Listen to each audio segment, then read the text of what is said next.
Today what we're going to do is we're going to look at chapter 12, section 2, and we're going to cut this section into two parts. The first part is the surface area of prisms. One important thing to look at when you're looking at a prism is you're going to have bases, which are the top and the bottom of the prism. Sometimes these prisms can sit on their bases, and sometimes they sit on their sides. The sides of a prism, however, they're rectangles. So if you look at both of these shapes, you're going to notice that the bases are two shapes that are parallel. They are congruent to each other.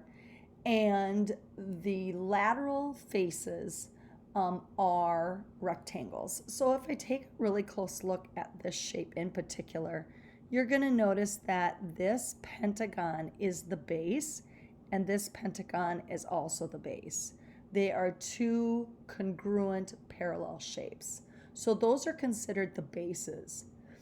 The faces are considered lateral faces, and that's one of the new words that you're going to learn today is lateral face and lateral edge.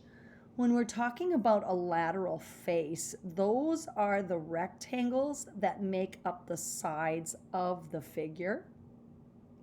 And when they talk about a lateral edge, that would be the edge where those two faces come together. So you'll notice that there's 5 that go all the way around the figure, and there are also 5 lateral faces. If we look at this figure, you're going to notice that the top and the bottom are bases, and they look a little bit like squares, but we don't know that. All I know is that when I look at this and I look at this, they are congruent and they are parallel, and they are two distinct shapes. The other 4 sides are congruent and they are rectangles. So the other shapes, like this side right here, that would be the lateral face. And then if I take a look at the lines that are created by those faces, those are considered the lateral edges. Now let's go ahead and move on and talk about naming these. So when we name a prism, we name them according to the bases. So if I take a look at this figure, you're going to notice I got triangles and then I have rectangles. You're going to notice that there are 2 shapes that are parallel to each other and are congruent, and then there are 3 rectangles. So the bases on this are triangles. This is called a triangular prism because the sides are rectangles and the bases are triangles. If I go to this figure, you're going to notice that it was very similar to the one that we had just seen up above. You're going to see that there are 4 rectangles that are the same measure or the same shape and size, and there's 2 other ones that are like this. Now these look like squares, but unless they give you the dimensions that you know they're for sure squares, you are going to be writing rectangular. And then of course it's a prism because the sides are rectangles. And then finally, when we look at this shape, you're going to notice that there's 1, 2 hexagons. And looking at it, you're going to see that there are 6 rectangles. So this is called a hexagonal prism.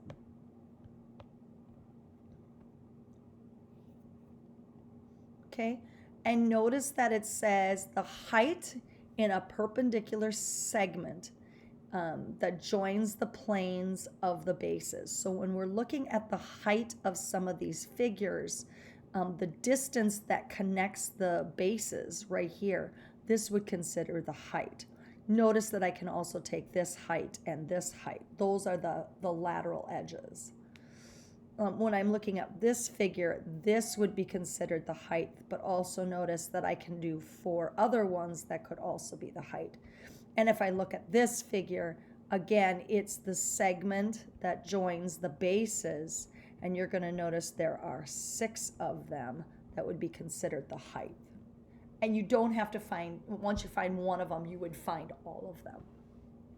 Okay? So let's go ahead and let's discuss the difference between a right prism and an oblique prism. This actually is on page 804 in your textbook. So I really encourage you to look at it. They do a really good job at discussing that. But the whole idea behind a right prism and oblique prism, and I don't know if I can do it justice by drawing it, but the whole idea is that a right prism is straight up and down. It's tall like a building, and an oblique prism was a tall building that someone came up to it and kind of pushed it over a little bit. It doesn't fall all the way to the ground, but it kind of leans, okay? So like an oblique prism, and again, I'm going to do a terrible job at doing this, but it kind of looks like this. It's like it's leaning. And again, that's a terrible idea, a terrible picture, because this would be like the top of it, and this would be like the bottom of it, and it's sitting.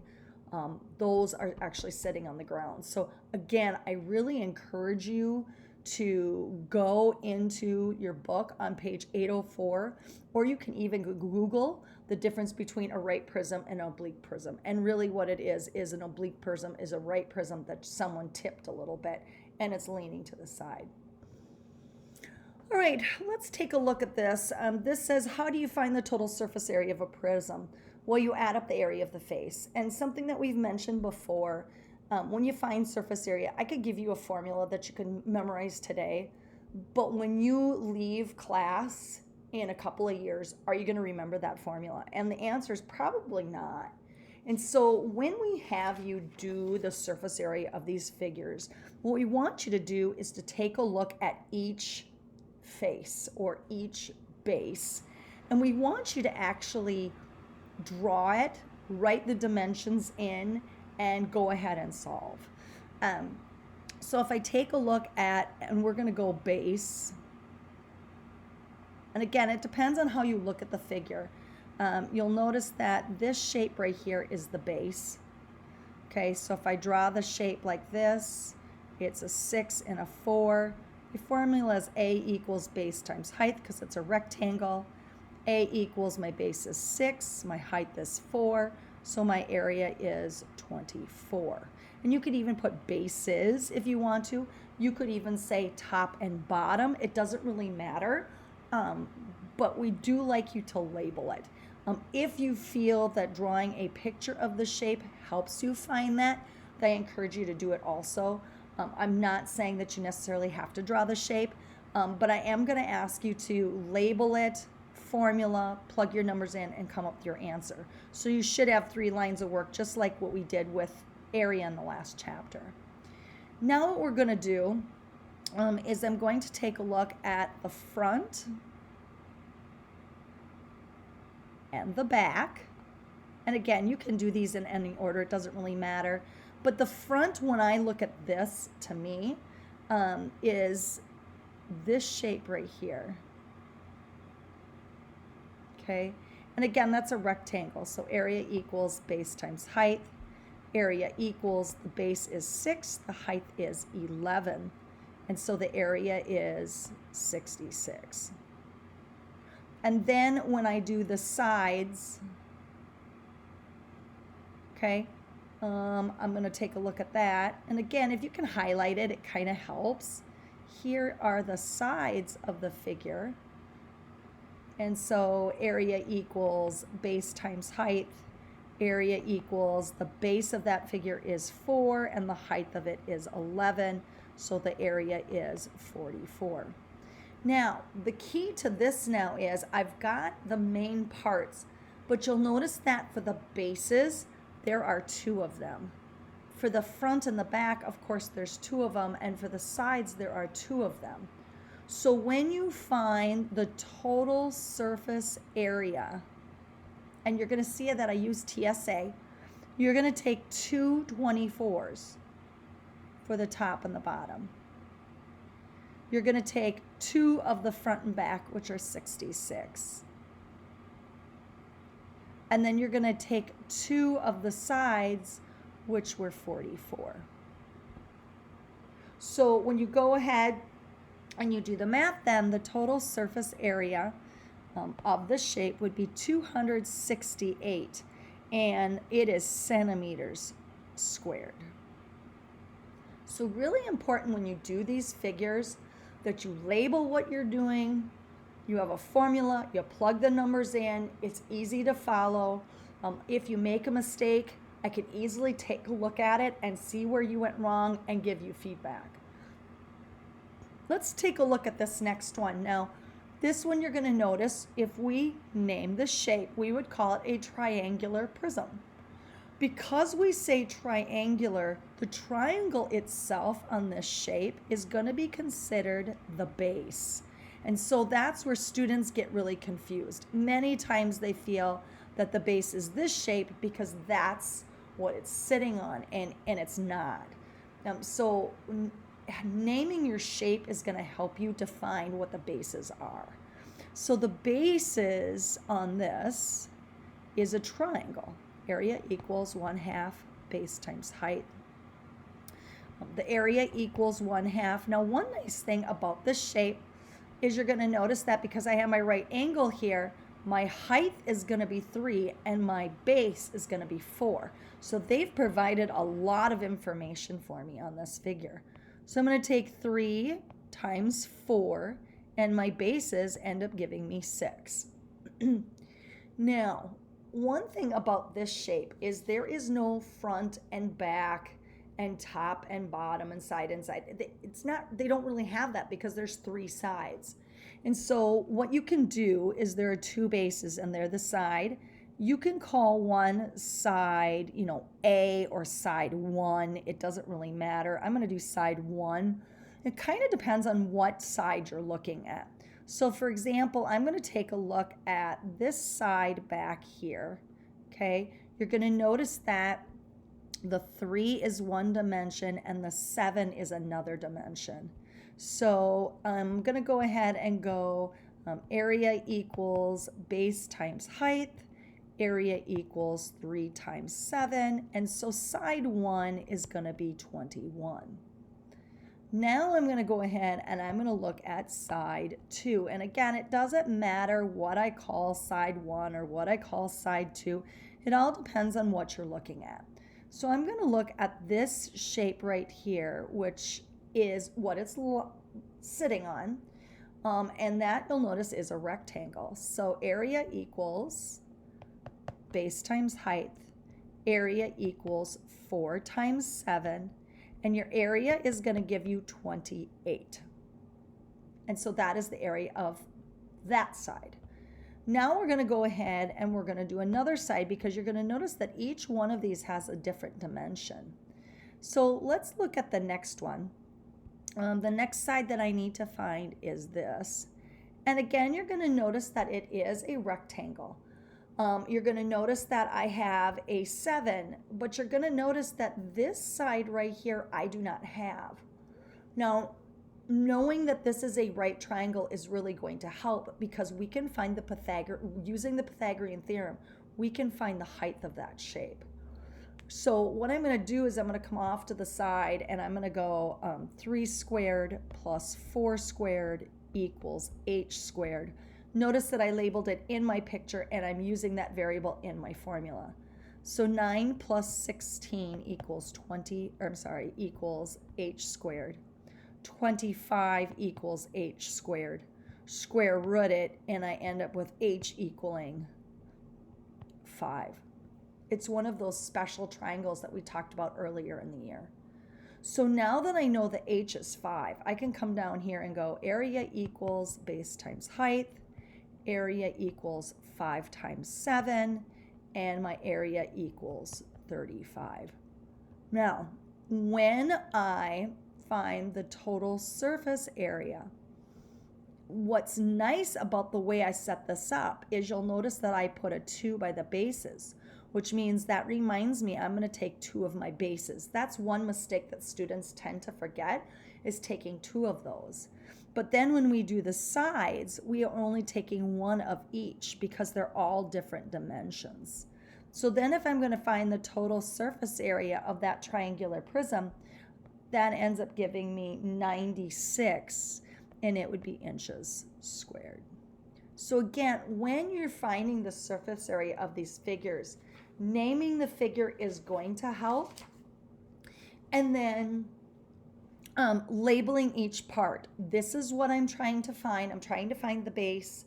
Here's my formula. Here are my numbers. That will really help you when you're trying to find the surface area. Finally, what we're going to do is we're going to talk a little bit about oblique versus right. And we kind of defined that already. I said to go to that page in your book.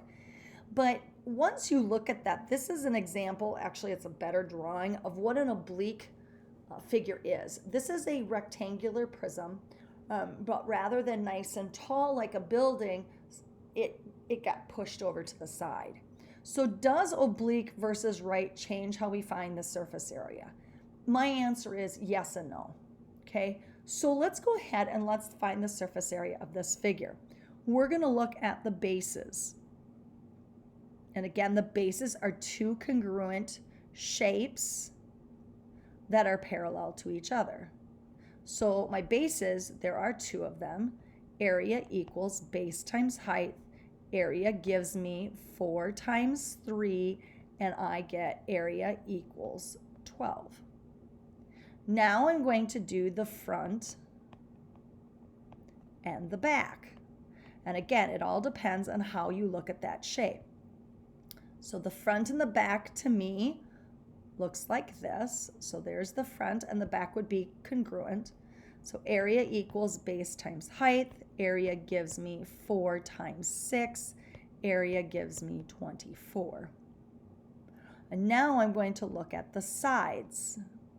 And again, putting that 2 next to it could really help, because then you know when you're figuring out the total surface area, I need 2 of them. Okay, the sides to me look like this. Okay, so if I take a look at this shape, I'm going to do area equals, oops, I got that already, base times height, area equals, and the base is 3, but you know what? I wonder if you found the mistake that I made on the front and the back. I made a mistake here, and I hope you found it. Here is my mistake. You'll notice that I grabbed a 6. I took the side of the figure, but again, that is not the height. The height, if you'll notice it, is right here because they form that right angle. So you're going to see that that is a really common mistake that students make and even teachers make. We're going to put a 5 in there, not the 6, and this is 20. And I'm going to put a 5 in here, so my area of my sides is 15. So again, you have to be really careful on oblique figures, grabbing the correct height of the sides. So now if I go ahead and do my total surface area, I'm going to grab 2 of my bases. I'm going to grab 2 of my front or back, and I'm going to grab 2 of my sides. And if I find my total surface area of this figure, I get 94 meters squared. All right. This is an example that I want you to try from your book. You can go ahead and you can look at that yourself and try to do your best. And if you have questions, make sure that you message me, and we can definitely go over that together. But you might want to try number 16 in your book now that we went over this in the notes, and that should help you with today's assignment. Again, if you have any questions, please feel free to ask.